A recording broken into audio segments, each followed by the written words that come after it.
નમસ્કાર વિદ્યાર્થી મિત્રો, આજે આપણે નીટના પ્રશિક્ષણ અંતર્ગત ધોરણ 12ના અભ્યાસક્રમની ચર્ચા કરીશું. નીટના અભ્યાસક્રમમાં મિત્રો 5મો યુનિટ જે છે સજીવોની દેહધર્મ વિદ્યા, એમાં માનવ દેહધર્મ વિદ્યા જે છે એ માનવ દેહધર્મ વિદ્યામાં ધોરણ 12 અંતર્ગત જે 6થું પ્રકરણ તમે અભ્યાસ કર્યો, શ્વાસોશ્વાસની ક્રિયા અને વાયુઓની આપલે, તેનો આજે આપણે વિગતવાર અભ્યાસ કરીશું. મિત્રો, શ્વસન ક્રિયાઓ એ કોષ લેવલે થતી પ્રક્રિયાઓ છે જે શક્તિ મુક્ત કરે.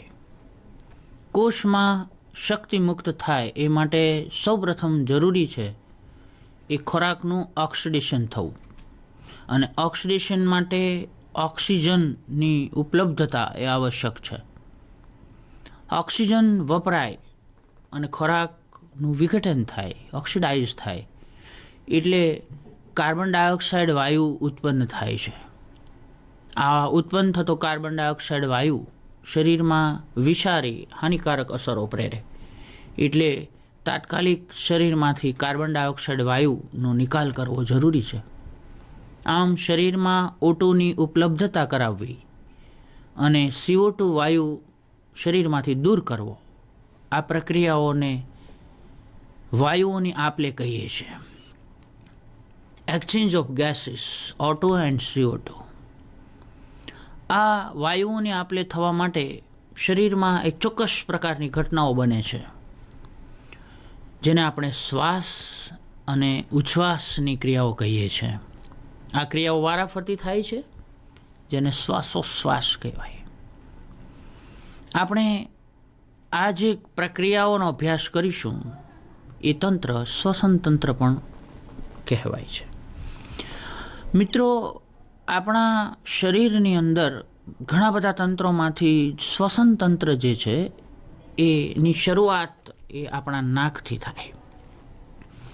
સૌપ્રથમ બાહ્ય નાસિકા છિદ્રો જે નાસિકા કોટરમાં ખુલે, અને નાસિકા કોટર જે છે એ 3 ભાગમાં વિભાજિત છે.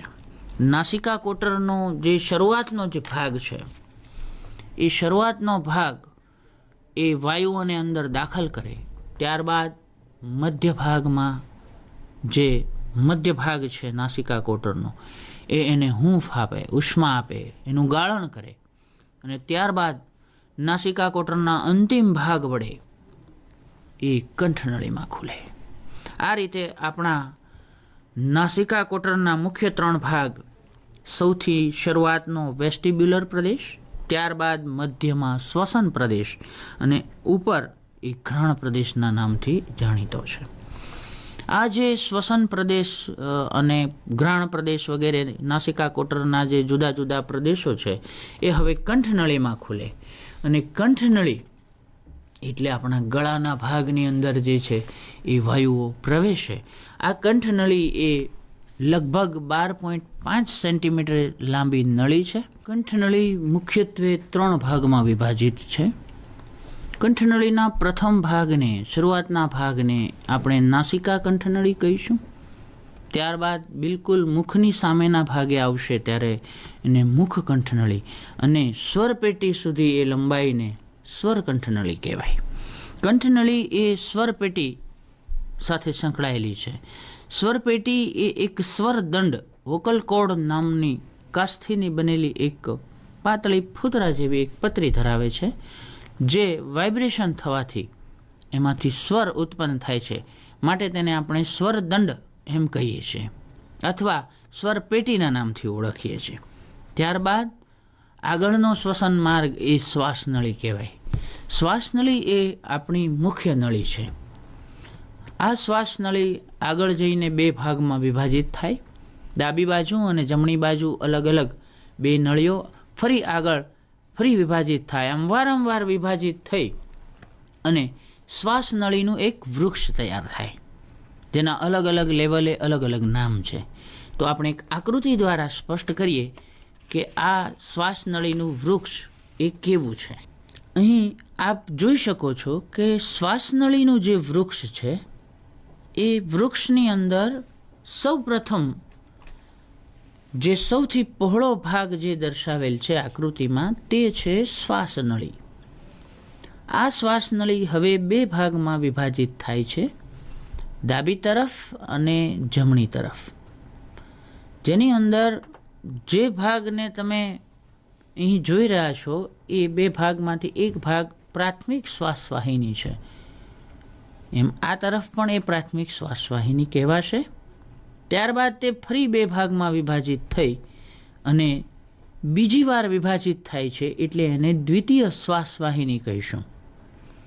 ત્યારબાદ ફરી વાર વિભાજિત થઈ અને એ તૃતીય શ્વાસવાહિની કહેવાય.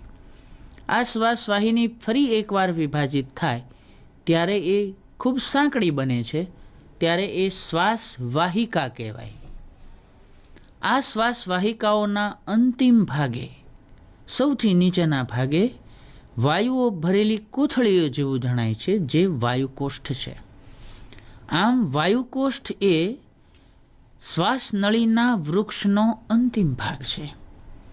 આવી અનેક શાખાઓ આગળ જઈ વારંવાર વિભાજિત થઈ અને આવા લાખોની સંખ્યામાં વાયુકોષ્ઠમાં પરિણમે છે. આ વાયુકોષ્ઠ એ વાયુઓનું હંગામી સંગ્રહ સ્થાન પણ છે અને સાથે સાથે વાયુઓની આપલે થવાનું કાર્ય જે છે, ઓક્સિજન અને કાર્બન ડાયોક્સાઇડની હેરફેર થવાનું જે કાર્ય છે એ આ વાયુકોષ્ઠમાં થાય. એટલે કે વાયુકોષ્ઠ એ શ્વાસનળીના વૃક્ષનું સૌથી છેલ્લું અને ખૂબ જ મહત્ત્વનું એવું અંગ ગણી શકાય.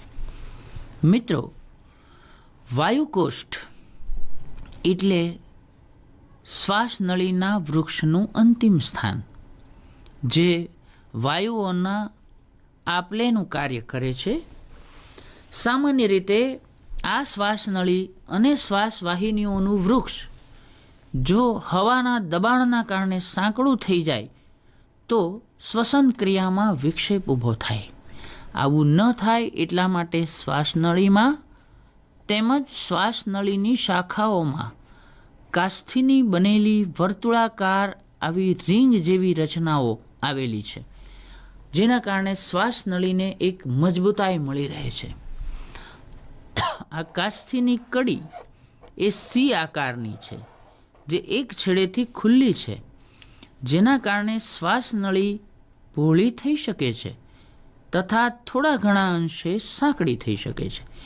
એટલે વાયુઓનું જ્યારે દબાણ સહન કરવાનું હોય તો આ કડી સાંકડી થાય અને જ્યારે પહોળું થવાનું હોય તો આ ખુલ્લો છેડો હોવાના કારણે એ પહોળી થઈ શકે. આમ કાસ્થીની બનેલી આ સી આકારની કડી એ શ્વાસનળી તેમજ શ્વાસવાહિનીઓનું રક્ષણ કરે છે, તેમજ તેને સંકોચાઈ જતી અટકાવે છે.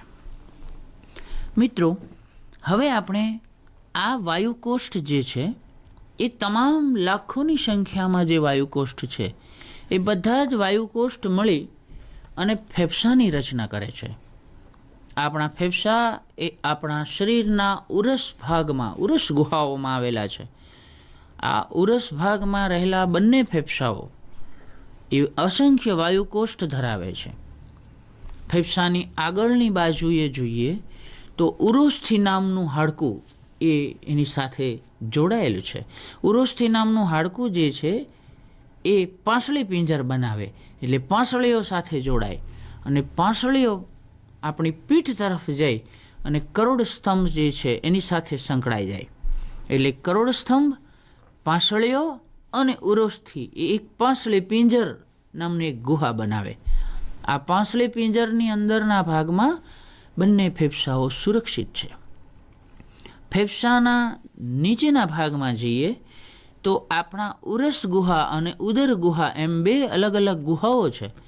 તે ઉરસ અને ઉદર ગુહાને છૂટો પાડતો ઉરોદર નામનો પટલ છે. ઉરોદર પટલ એ પડદાથી બે ભાગમાં ગુહાઓ વિભાજિત છે. પડદાની ઉપર, પાંસળીઓની પાછળ, કરોડ સ્તંભની આગળ, આ રીતે જે છે એ બંને ફેફસાઓ આવેલા છે.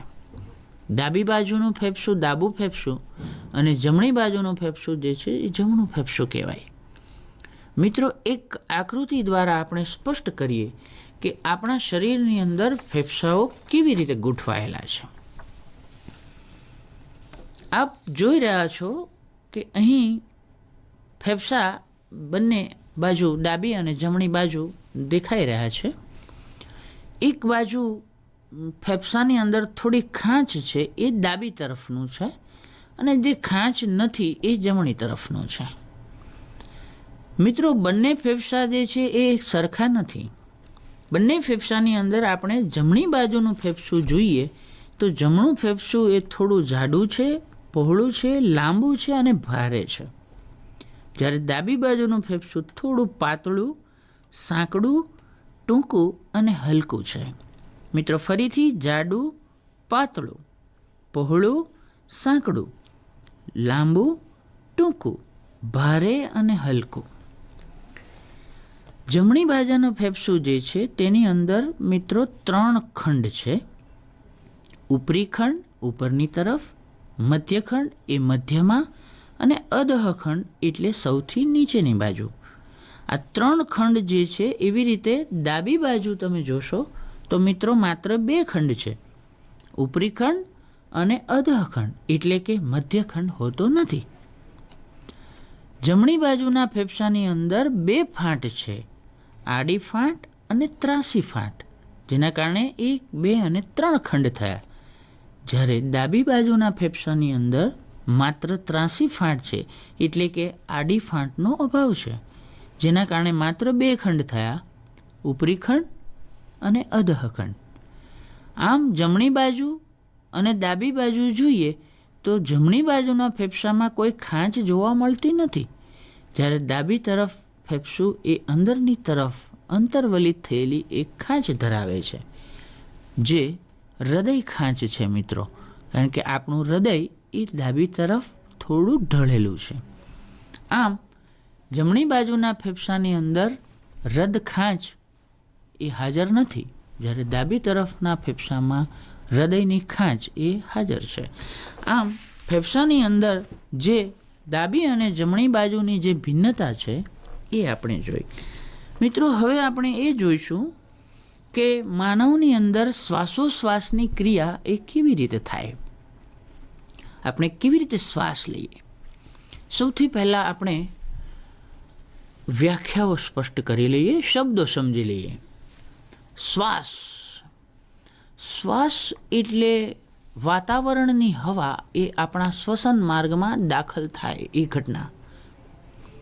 વાતાવરણની અંદર જે હવા છે એ એક ચોક્કસ દબાણને કારણે, એનું એક ચોક્કસ દબાણ છે. જ્યારે આપણા ફેફસાની જે હવા છે એનું દબાણ જ્યારે ઓછું હોય વાતાવરણની દબાણની સાપેક્ષમાં, ત્યારે વાતાવરણની કેટલીક હવા આપણા શ્વસન માર્ગમાં દાખલ થાય અને ફેફસામાં ભરાય. આ ઘટનાને શ્વાસ કહેવાય. જ્યારે ફેફસાની હવાનું જે દબાણ છે એ વાતાવરણની હવાના દબાણ કરતાં વધી જાય, ત્યારે હવા પોતાના વધુ દબાણથી ઓછા દબાણ તરફ વાતાવરણમાં બહાર ધકેલાય. આ ઘટનાને ઉચ્છ્વાસની ક્રિયા કહેવાય. જ્યારે આપણે શ્વાસ લઈએ છીએ ત્યારે વધુ ઓક્સિજનવાળી હવા એ આપણા શ્વસન માર્ગમાં પ્રવેશે, એને શુદ્ધ હવા કહેવાય. જ્યારે આપણે ઉચ્છ્વાસની ક્રિયા કરીએ ત્યારે શરીરમાં રહેલ કાર્બન ડાયોક્સાઇડવાળી જે હવા છે એ વાતાવરણમાં બહાર ધકેલાય. એટલે શ્વાસ મતલબ ઓક્સિજન લેવો અને ઉચ્છ્વાસ એટલે કાર્બન ડાયોક્સાઇડ વાતાવરણમાં છોડી દેવો, એવું ટૂંકમાં યાદ રાખી શકાય. આ શ્વાસ અને ઉચ્છ્વાસની જે ક્રિયાઓ છે એ 3 વિવિધ ઘટનાઓ સાથે સંકળાયેલ છે. પહેલું જે છે એ ઉરોદર પટલનું હલનચલન છે. ઉરોદર પટલની બરાબર ઉપર ફેફસા ગોઠવાયેલા. જો ઉરોદર પટલ ઉપર નીચે થાય તો ફેફસા પર દબાણ વધે અથવા ઘટે. તેવી જ રીતે પાંસળીઓ, બંને બાજુથી પાંસળી પિંજર, જો પાંસળીઓ આગળ ધકેલાય આગળ તો ફેફસા અને પાંસળીઓ વચ્ચે જગ્યા થાય, અને જો પાંસળીઓ નીચેની તરફ ધકેલાય એટલે કે ફેફસા પર દબાણ કરે તો ફેફસાની હવા પર દબાણ વધી જાય. આમ ઉરોદર પટલ અને પાંસળીઓનું હલનચલન એ આંતરપાંસળીય સ્નાયુઓના કારણે થાય છે. આપણો ઉરોદર પટલ અને પાંસળીઓ એનું હલનચલન એ શ્વાસોશ્વાસને પ્રેરે છે. મિત્રો, એક આકૃતિ દ્વારા આપણે શ્વાસ અને ઉચ્છ્વાસની ક્રિયાઓ સમજીશું.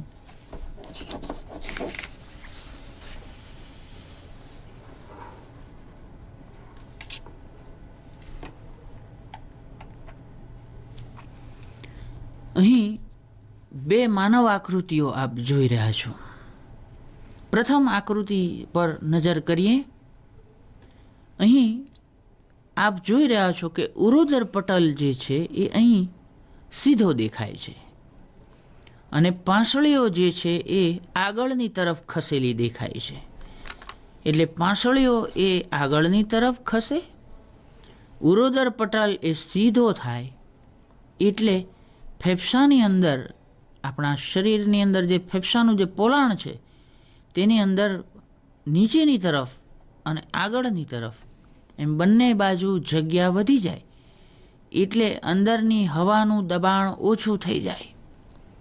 હવાનું દબાણ ઘટી જાય એટલે વાતાવરણના દબાણની સાપેક્ષમાં ફેફસાના હવાનું કદ ઓછું છે, દબાણ પણ ઓછું છે.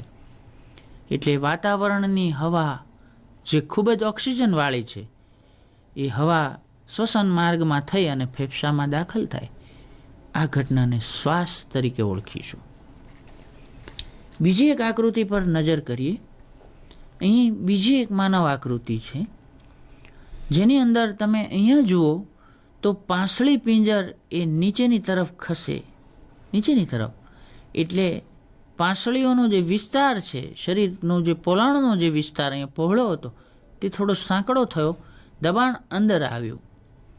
ઉરોદર પટલ જે છે એના મૂળ આકાર એનો એ આવો છે, ઘુમટ આકારનો છે. તે ઉપરની તરફ, એટલે ઉપરની તરફ ફરી મૂળ આકાર પ્રાપ્ત કરે. અહીં ઉરોદર પટલ ખેંચાયેલો છે નીચેની તરફ, જ્યારે અહીં ઉરોદર પટલ એ ઉપર તરફ ગયેલો, એટલે કે પોતાની મૂળ પોઝિશનમાં છે. એટલે ઉપર જે હવાનું કદ જ્યાં જોવાનું છે આપણે, ત્યાં વિસ્તાર આ તરફ પણ નાનો થયો અને આ તરફ પણ નાનો થયો. એટલે હવા જે અંદર હતી એના પર દબાણ વધ્યું અને આ દબાણ એ વાતાવરણની હવાના દબાણ કરતાં પણ વધી જાય. ત્યારે આપમેળે દબાણના સિદ્ધાંતથી ફેફસામાં રહેલી હવા એ શ્વસન માર્ગમાં થઈ અને વાતાવરણમાં બહાર ધકેલાય. આ ક્રિયાને ઉચ્છ્વાસની ક્રિયા કહેવાય. મિત્રો, શ્વાસ અને ઉચ્છ્વાસ એ વારાફરતી થાય તો શ્વાસોશ્વાસ કહેવાય. જો એકલું શ્વાસ શ્વાસ શ્વાસ થયા કરે તો ફેફસા પર દબાણ વધી જાય અને જેના કારણે શ્વાસની બીમારી થાય, ફેફસાને નુકસાન થાય. એટલે શ્વાસ પછી એક અર્ધવિરામ લઈ અને ઉચ્છ્વાસની ક્રિયા થવી જોઈએ.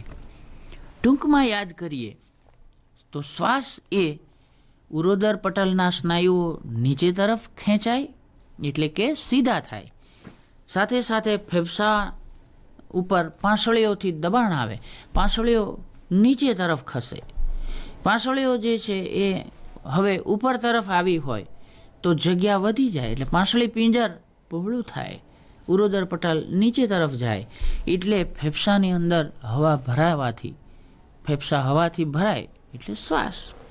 એનાથી ઉલટી પરિસ્થિતિનો વિચાર કરીએ તો આ બાજુની આકૃતિમાં ઉરોદર પટલ પોતાની મૂળ સ્થિતિમાં છે, એટલે ઉરોદર પટલના સ્નાયુઓ શિથિલ થાય એમ કહેવાય. એટલે ઉરોદર પટલ ઉપર ધકેલાયો. ઉરસની ગુહાનું કદ આટલા પ્રમાણમાં ઓછું થયું. તે જ રીતે પાંસળીઓનું પિંજર એ નીચે તરફ ખેંચાયું. પાંસળીઓ નીચે તરફ જાય એટલે પાંસળી પિંજર એ આપણે એને એક ઉદાહરણથી જોઈએ તો પાણી ભરવાની આવી એક બાલદી જે હોય, એ બાલદીનું હેન્ડલ જે છે એવું વિચારો, એ પાંસળી છે એવું વિચારો. તો આ હેન્ડલ ઉપર લઈએ, ઉપર આમ, તો એ બાલદીની દિવાલથી દૂર ખસે. અને એને નીચે લઈ જઈએ તો બાલદીની દિવાલને સ્પર્શે, એટલે ઉપર આવે તો શ્વાસ ને નીચે જાય તો ઉચ્છ્વાસની ક્રિયા થાય. આમ પાંસળીઓને આ બાલદીના હેન્ડલ સાથે સરખાવો તો પાંસળીઓનું હલનચલન સરળતાથી સમજી શકો. ઉચ્છ્વાસની ક્રિયામાં ઉરોદર પટલ અને પાંસળીઓનું હલનચલન જવાબદાર છે. મિત્રો, શ્વાસોશ્વાસની ક્રિયામાં શ્વાસ અને ઉચ્છ્વાસ એ વારાફરતી તો થાય જ છે, પરંતુ એની ચોક્કસ નિર્ધારિત માત્રામાં હવાના અવરજવરની, હવાની ગતિની માત્રા પણ ખૂબ જરૂરી હોય છે. જો વધુ પ્રમાણમાં કે ઓછા પ્રમાણમાં વાયુઓનું હલનચલન, ગતિ અંદર બહાર જો થાય તો શ્વસન સંબંધિત સમસ્યાઓ થાય. પૂરતો ઓક્સિજન ન મળે તો ફેફસાની અંદર પણ વિકટ પરિસ્થિતિનું નિર્માણ થાય. ફેફસાના જુદા જુદા રોગો આપણે અંતમાં જાણીશું કે કેવી રીતે, કયા પ્રસંગે અથવા કઈ બાબતે આપણે ધ્યાન રાખવું જોઈએ. હવે આપણે મિત્રો શ્વસનનું કદ અને શ્વસનની ક્ષમતાઓનો અભ્યાસ કરીશું. શ્વસનનું કદ જે છે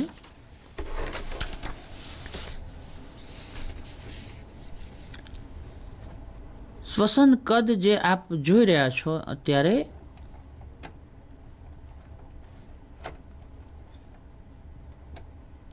એ જુદા જુદા એકમોની અંદર માપવામાં આવે છે. શ્વસન કદ, શ્વસન કદમાં સૌથી પ્રથમ TV is equal to 500 ml.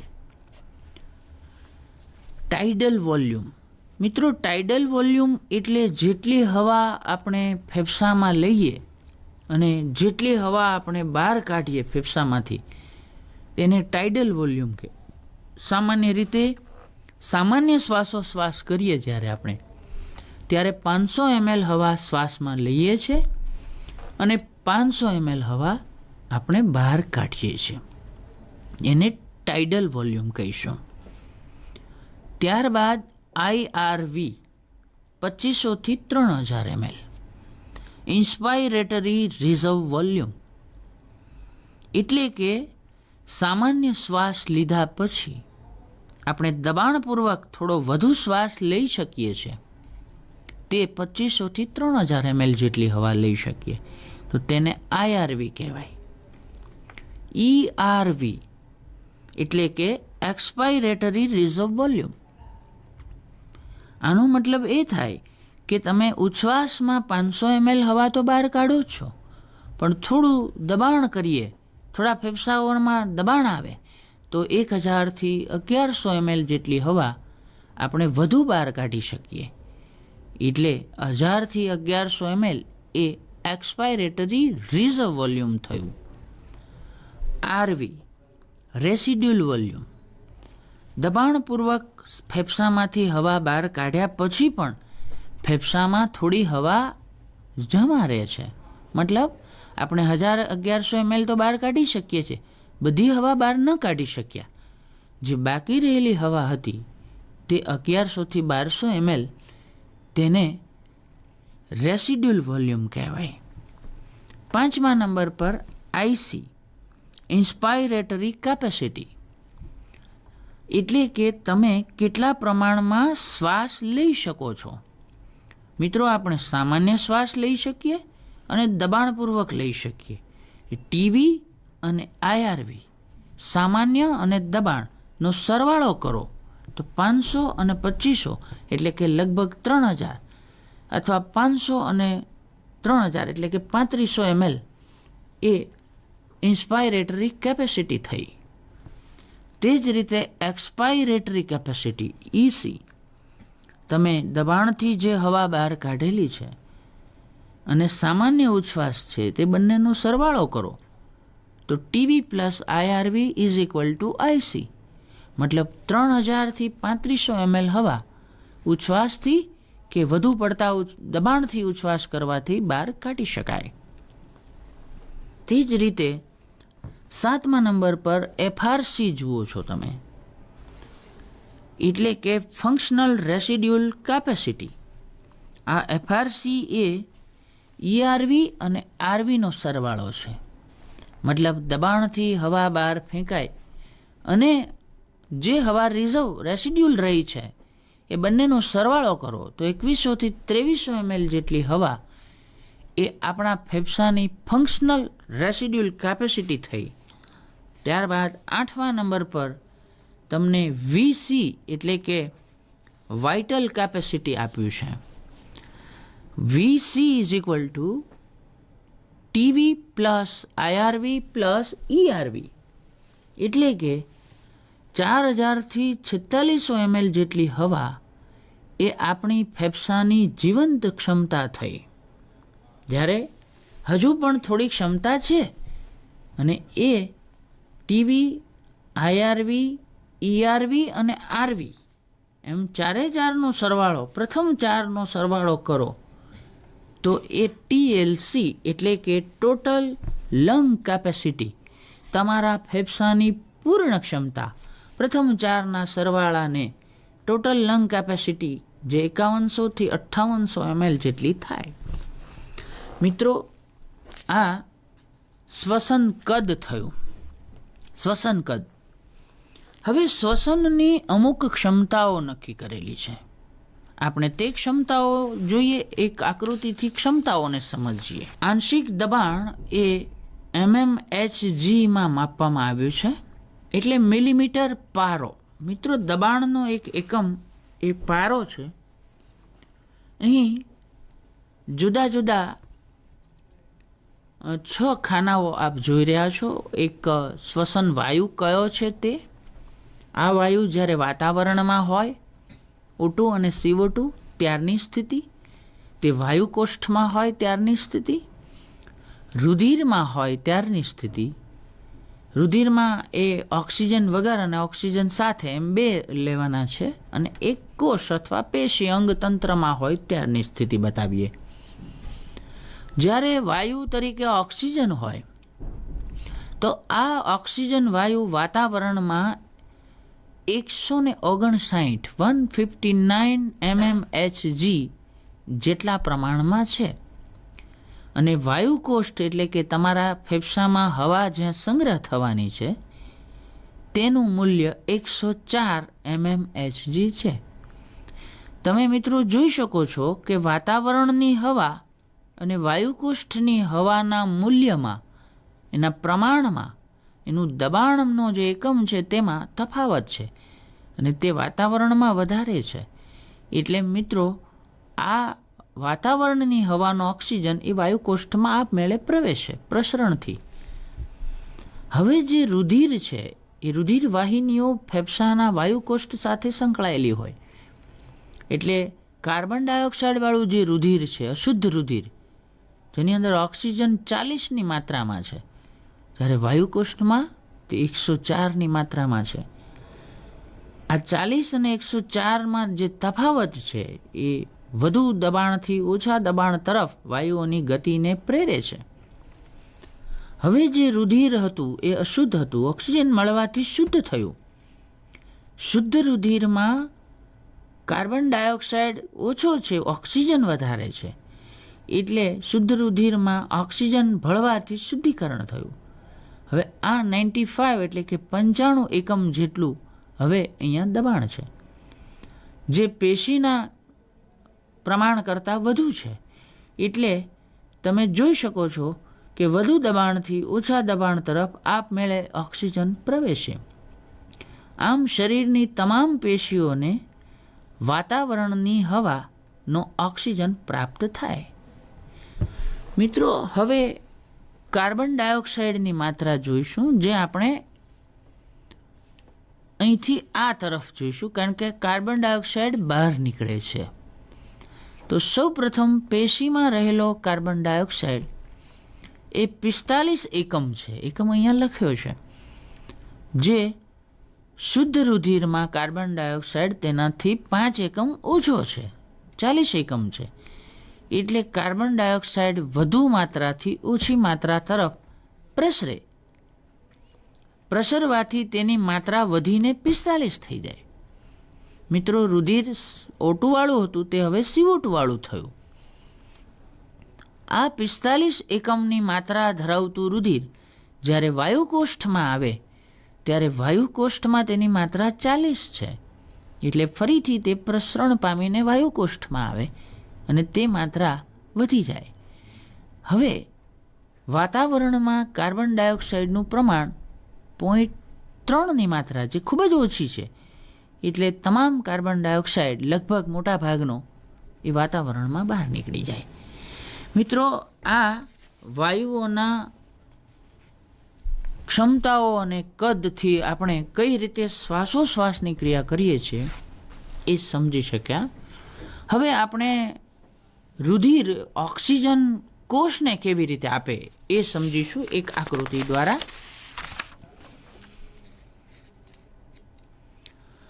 મિત્રો, રુધિર દ્વારા ઓક્સિજનનું વહન થવાની જે ક્રિયા છે એ રુધિર કોષને કેવી રીતે આપે તે સમજવાનું છે.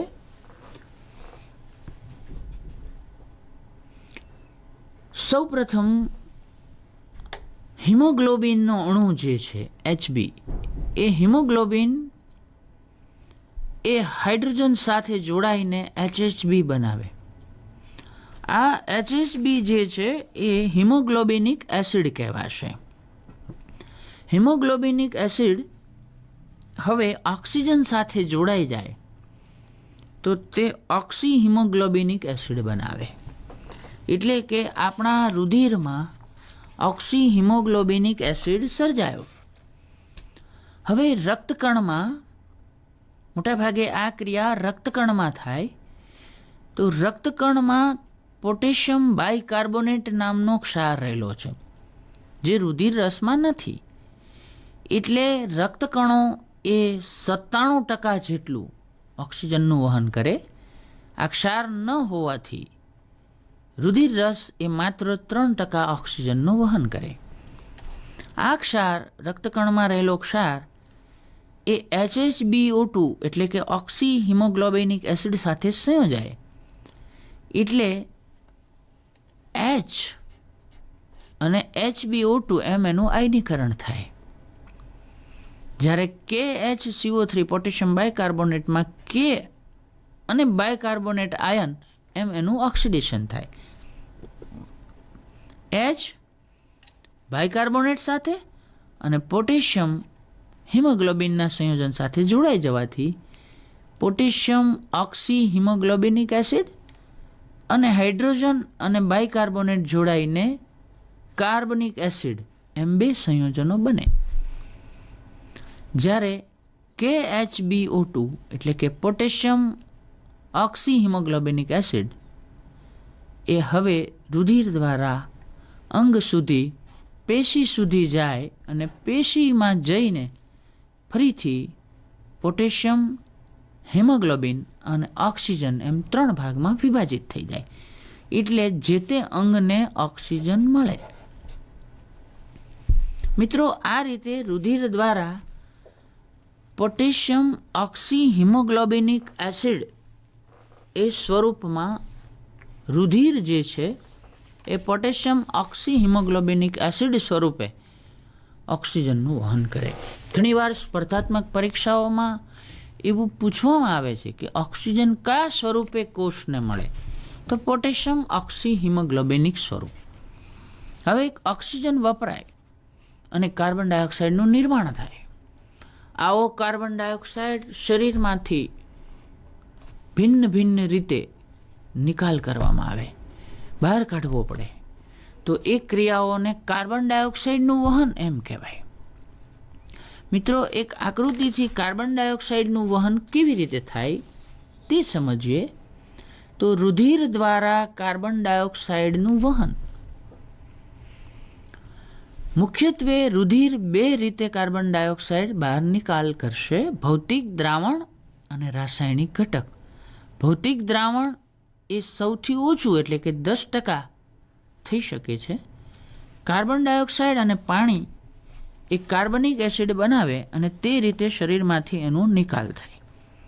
જો આ પ્રમાણ વધી જાય એટલે કે 10%થી વધુ કરીએ તો રુધિરની જે પીએચ છે, કારણ કે ભૌતિક દ્રાવણના કારણે એની પીએચ હોય, તે પીએચ વધી જાય.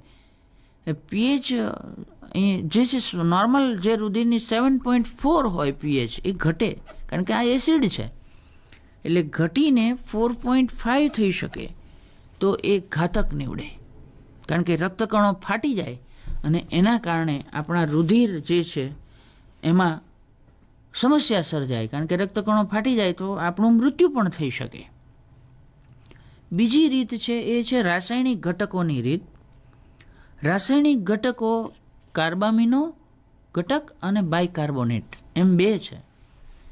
કાર્બામિનો ઘટક જે છે એ અહીંયા આપ જોઈ રહ્યા છો કે 20% જેટલા CO2નું વહન કરે છે અને બાયકાર્બોનેટ જે છે એ 70% જેટલું વહન કરે છે. તો 20% વહન કાર્બન ડાયોક્સાઇડનું કાં તો હિમોગ્લોબિન સાથે અથવા પ્રોટીન સાથે મળીને થાય છે. જો હિમોગ્લોબિન સાથે થાય તો હિમોગ્લોબિનનું સંયોજન અને પ્રોટીન સાથે થાય તો પ્રોટીનનું સંયોજન બને અને એ રીતે કાર્બામિનો હિમોગ્લોબિન અને કાર્બામિનો પ્રોટીન એમ બે સંયોજનો લગભગ 20% જેટલો કાર્બન ડાયોક્સાઇડ શરીરમાંથી દૂર કરી શકે. ત્રીજી પદ્ધતિ એ બાયકાર્બોનેટ સ્વરૂપે વહન કરતી પ્રક્રિયા છે, જે લગભગ 70%, એટલે કે આપેલ તમામ પદ્ધતિઓમાં સૌથી વધુ બાયકાર્બોનેટ સ્વરૂપે વહન થાય. આ બાયકાર્બોનેટ પ્રકાર જે છે એને વધુ વિસ્તારથી જોઈએ તો એના ફરી બે ભાગ પાડી શકાય: રક્તકણ અને રુધિર રસ. રક્તકણ એ સામાન્ય રીતે એક કાર્બનિક એનહાઇડ્રેઝ નામનો ઉત્સેચક ધરાવતો હોવાથી કાર્બન ડાયોક્સાઇડ અને પાણીનું ઝડપથી સંયોજન બનાવીને તેને તરત જ આયનીકરણ દ્વારા નિકાલ કરી શકે છે. જ્યારે રુધિર રસ એ અલગ અલગ બે પદ્ધતિથી, તો કુલ 3 પદ્ધતિથી, ફોસ્ફેટ બફરની, રુધિર રસના પ્રોટીનની અને હજુ એક આપણે આગળ ભણીશું તે મુજબ 3 પદ્ધતિથી નિકાલ કરશે. પહેલી પદ્ધતિ છે ફોસ્ફેટનો બફર. ડાયસોડિયમ હાઇડ્રોજન ફોસ્ફેટ નામનો એક બફર છે જે રુધિર રસમાં છે. તે કાર્બોનિક એસિડ સાથે સંયોજાઈને સોડિયમ બાયકાર્બોનેટ અને સોડિયમ ડાયહાઇડ્રોજન, અહીંયા Na2H છે, અહીંયા NaH2PO4 બનશે, એટલે ફરી એક બફર પદાર્થ સર્જાશે. અહીં જોઈ શકો છો આપ કે NaH2PO4 આવું એક સંયોજન બન્યું અને તે સંયોજન હવે NaH2PO4 એ બફરમાંથી બફર સર્જાયો. બફર સંયોજનો એવા સંયોજનો છે કે જે રુધિર રસની પીએચ બદલાવા દેતા નથી, કારણ કે આપણે હમણાં જ જોયું કે રુધિરની પીએચ બદલાય તો તે ઘાતક નીવડે. બીજી પદ્ધતિ છે રુધિર રસના પ્રોટીન. સામાન્ય રીતે પ્રોટીન સોડિયમ સાથે સંયોજાય અને સોડિયમ પ્રોટીન સંકુલ બનાવે અને એ રીતે રુધિરમાંથી એ દૂર કરી શકાય સોડિયમ અને પ્રોટીન. તેવી જ રીતે હવે આ સોડિયમ પ્રોટીન સંકુલ NaPr જે છે એ H2CO3 સાથે સંયોજાઈને ફરીથી સોડિયમ બાયકાર્બોનેટ તેમજ HPr બનાવી શકે છે. એટલે સોડિયમ બાયકાર્બોનેટ અને પ્રોટીનનું જે સંયોજન છે અહીંયા, તેના કારણે રુધિર રસમાંથી પ્રોટીન દૂર થયા. હવે આપણે ત્રીજી પદ્ધતિ જે જોઈશું એ છે ક્લોરાઇડના સ્થળાંતરણની પદ્ધતિ. ક્લોરાઇડનું જે સ્થળાંતરણ છે એ સામાન્ય રીતે રુધિર, કાર્બન ડાયોક્સાઇડ, રુધિર રસ અને રક્તકણ સાથેના સંયોજનોથી સમજીએ.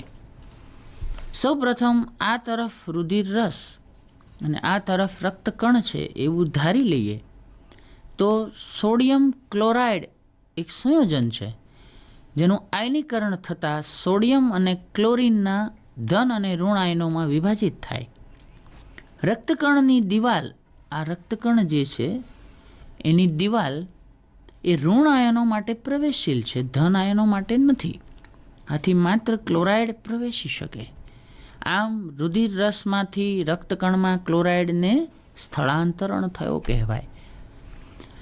તે જ સમયે રક્તકણમાં પોટેશિયમ બાયકાર્બોનેટ સર્જાયો છે અગાઉ, તે આયનીકરણ થાય. એ પોટેશિયમ અને બાયકાર્બોનેટ નામના એક ધન અને એક ઋણ વિષભારિત આયનો મુક્ત કરે. ઋણ વિષભારિત આયનો રક્તકણની બહાર જઈ શકે છે, એટલે એ રક્તકણમાંથી રુધિર રસમાં આવે. હવે બાકી રહેલો પોટેશિયમ એ ક્લોરીન જે રુધિર રસમાંથી આવ્યો છે તેની સાથે સંયોજાય તો એ પોટેશિયમ ક્લોરાઇડ નામનું સંયોજન બનાવે.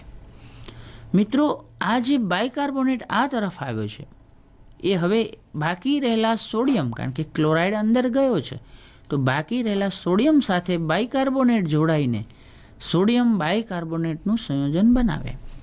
આમ રુધિર રસ અને રક્તકણમાં ક્લોરાઇડનું સ્થળાંતરણ જે છે એ સમજાય. મિત્રો, હવે ક્લોરાઇડનું પ્રતિસ્થળાંતરણ સમજીશું, એટલે કે ક્લોરાઇડને પરત લાવીશું. ક્લોરાઇડ જે ગયો છે એ પરત આવે તો એને પ્રતિસ્થળાંતરણ એમ કહેવાય.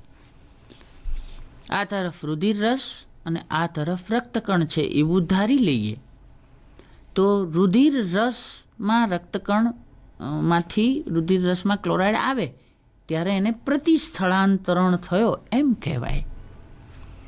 જ્યારે રક્તકણમાં ઓક્સિજનનો અણુ એ હિમોગ્લોબિનિક એસિડ સાથે સંયોજાય અને ઓક્સી હિમોગ્લોબિનિક એસિડ બનાવે, જ્યારે ઓક્સિજનનું વહન થાય ત્યારે એ જ વખતે પોટેશિયમ ક્લોરાઇડનું આયનીકરણ થાય, એટલે K+ અને Cl- મુક્ત થાય. મિત્રો, રક્તકણમાંથી ઋણ આયનો જ બહાર જઈ શકે છે, એટલે ક્લોરાઇડ એ પ્રતિસ્થળાંતરિત થઈ અને રુધિર રસમાં પોતાના મૂળ સ્થાને પરત આવ્યો. તે જ સમયે રુધિર રસમાં રહેલા સોડિયમ બાયકાર્બોનેટ નામના સંયોજનનું આયનીકરણ થાય, એટલે સોડિયમ અને બાયકાર્બોનેટ એમ બે અણુઓ એક ધન અને એક ઋણ આયનો સર્જાય, જેમાંથી ઋણ આયન એ ફરીથી રક્તકણમાં દાખલ થાય. માત્ર ઋણ આયનો પ્રવેશી શકે છે. આ બાયકાર્બોનેટ હવે એકલા પડેલા પોટેશિયમના ધન આયન સાથે સંયોજાઈને પોટેશિયમ બાયકાર્બોનેટ નામનું સંયોજન પુનઃ બનાવે. આ રીતે ક્લોરીન આ તરફ અને બાયકાર્બોનેટ આ તરફ ગતિ કરે છે. હવે જે ક્લોરીન આ તરફ આવ્યો છે એ અહીંયા એકલા રહેલા સોડિયમના અણુ સાથે સંયોજાય તો Na+ વત્તા Cl-, એટલે કે સોડિયમ અને ક્લોરીન જોડાઈને સોડિયમ ક્લોરાઇડ એમ સંયોજન પુનઃ પ્રાપ્ત થાય. મિત્રો, આ રીતે ક્લોરાઇડનું વહન, સ્થળાંતરણ અને પ્રતિસ્થળાંતરણ કુલ 3 પદ્ધતિઓથી કાર્બન ડાયોક્સાઇડનું વહન થયું.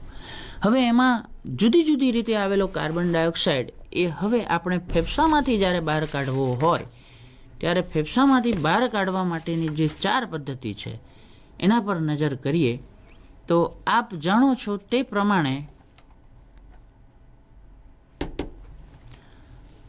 શ્વસન સપાટી ફેફસા પર કાર્બન ડાયોક્સાઇડ એ કાર્બોનિક એસિડ, અહીં પોટેશિયમ બાયકાર્બોનેટ, સોડિયમ બાયકાર્બોનેટ અને હિમોગ્લોબિનનું જે સંયોજન જે છે એમ 4 રીતે અલગ અલગ રીતે રહેલું છે.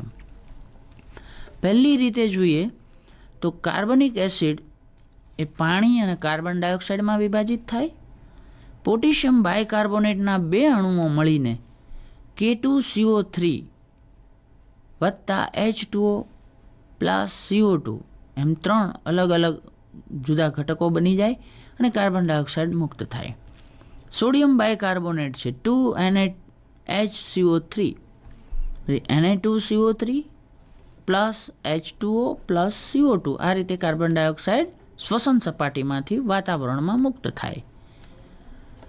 અહીં પોટેશિયમ અને સોડિયમના જે કાર્બોનેટ સંયોજનો છે એ શરીરમાં રહીને કાર્બન ડાયોક્સાઇડ મુક્ત થાય. ચોથી રીતે હિમોગ્લોબિનનું જે સંયોજન જે છે તેમાં પણ કાર્બન ડાયોક્સાઇડ છે.